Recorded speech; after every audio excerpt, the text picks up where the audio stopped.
explain lang natin saglit. Original, aftermarket. Paano malaman? Makapal siya. Malayo.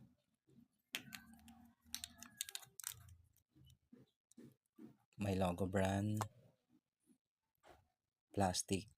Yung takip ng baso. Ito, alloy. Sa likod, may tatak na Tayo Jiken. May logo. Ito kasi wala. Plain lang.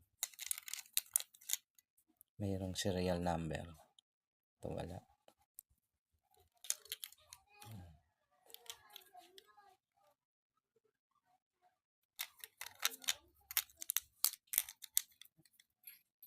Saka to plastic.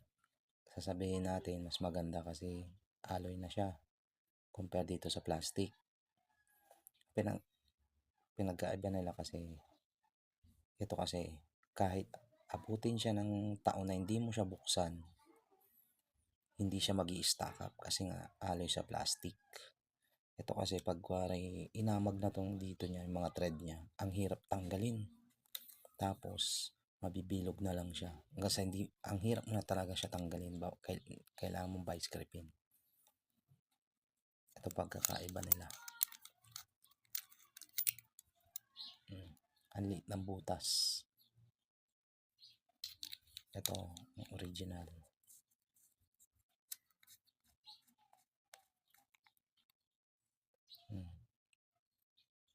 Meron pa siyang tubo na maliit na nakasaksak.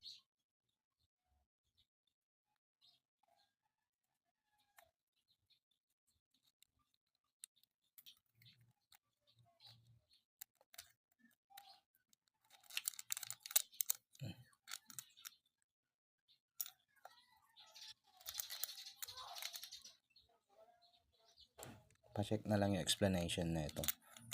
Kung ano mga difference nilang dalawa doon sa kong video. Kasi ito kasi short video lang to. Salamat.